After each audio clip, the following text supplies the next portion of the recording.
प्रिय विद्यार्थियों, हम गबन के कुल 52 अंकों में से 7 अंक पढ़ चुके हैं।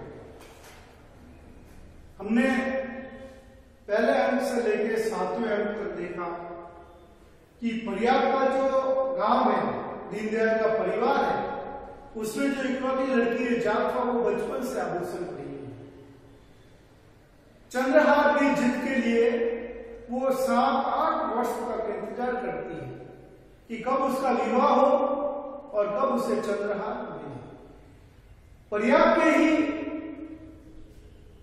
एक परिवार दयानाथ जी का, जिसमें रमानाथ बड़ा लड़का है, उसके साथ जालफा का विवाह तय किया जाता है। दयानाथ द्वारा चंद्रहार देना तय करने के उपरांत भी विवाह के समय जालफा को चंद्रहार नहीं दिया जाता। कारण दयानाथ का जो पैसों का, रुपयों का बजट है, उसे रमानाथ फिजूल खर्ची में खर्च कर देता है। दयानाथ के पास पैसे होते ही नहीं है कि वो चंद्रहार दे, और उसी चंद्रहार के कारण जालफा कसम खाती है कि जब तक चंद्रहार नहीं मिलेगा वह गहनों को धारण नहीं करेगी। उसी कसम को, टूटे हुए मन को, व्यथित हृदय को लेकर वो ससुराल पक्ष में आती है, और वहां उस ससुराल में जहां पर सभी लोग उधार में डूबे हुए हैं, शादी का जो कर्ज है वो उतर नहीं पा रहा। दयानाथ द्वारा रिश्वत न लेना, रमानाथ द्वारा नौकरी न करना, ये सब उधारी न चुकने के कारण है।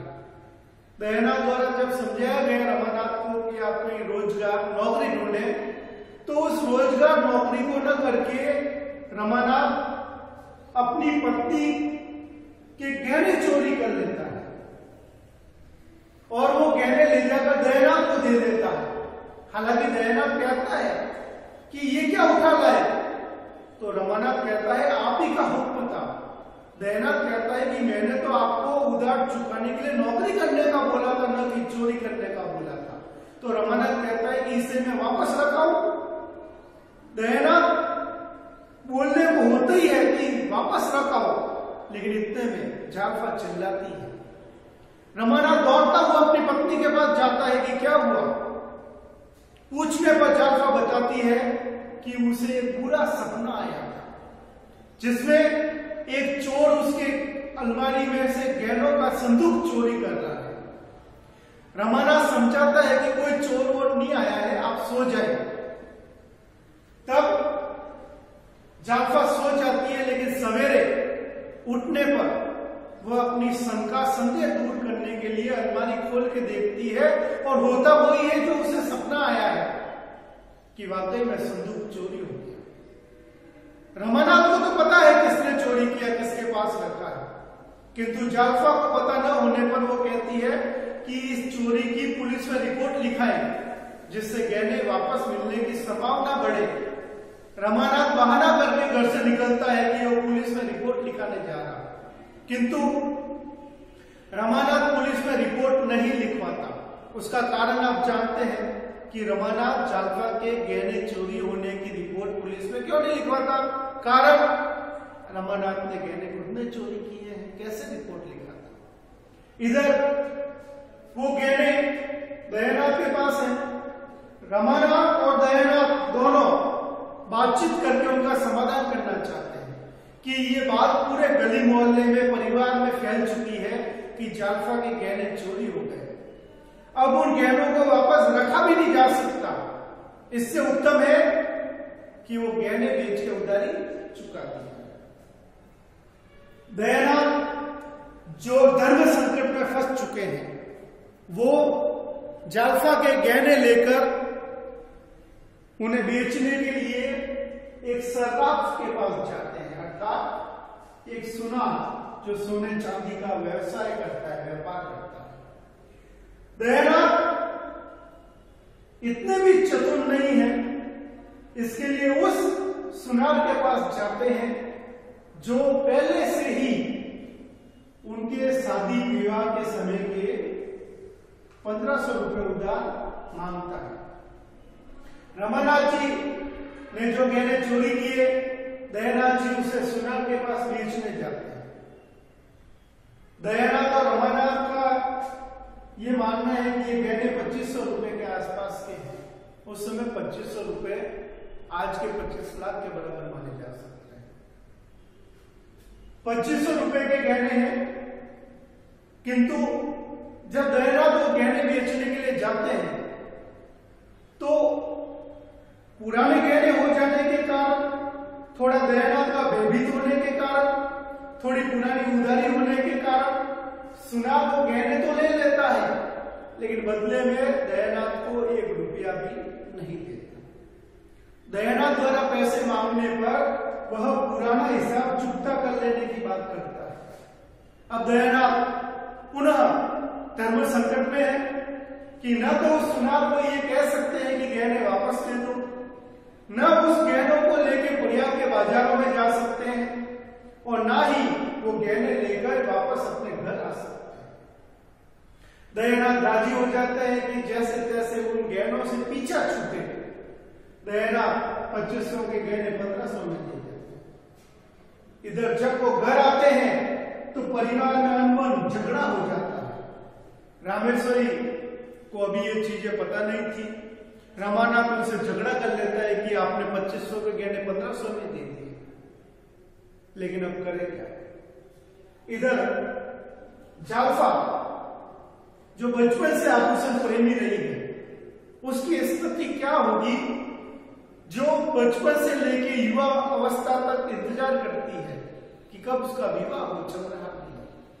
चंद्रहार तो मिला नहीं, जो कसम खाई थी कि चंद्रहार नहीं मिलेगा तो गहने नहीं पहनेगी, अब तो गहने भी नहीं रहे, वो गहने भी चोरी हो गए। जालफा की स्थिति बहुत ज्यादा दयनीय हो जाती है, शरीर से और मन से वो टूट जाती है। सारे दिन बिस्तर पे पड़ी रहती है, सोई रहती है, नींद का बहाना करती है, बोलना चालना बिल्कुल बंद कर दिया है, अपने में ही खोई रहती है तनाव के अंदर, और इसी तनाव के कारण वो डिप्रेशन, निराशा में, दुख में चली जाती है, उसे मानसिक रोग लग जाता है। और जालफा की ये स्थिति देखकर उसको बहुत प्रेम करने वाला, चाहने वाला, बड़ी धोखा दिया है लेकिन बहुत प्रेम रखता है रमानाथ उससे। रमानाथ भी चिंतित हो उठता है कि आखिर पत्नी कैसे ठीक हो। उस अवस्था में जब नवविवाहित या चंचलता की स्थिति है, जालफा एकदम चुप हो जाती है, बोलना बंद, रोग सैया पर पड़ी हुई, मानसिक रोग से पीड़ित, डिप्रेशन का शिकार। रमानाथ अपनी पत्नी के व्यवहार से चिंतित होकर नौकरी की तलाश करता है।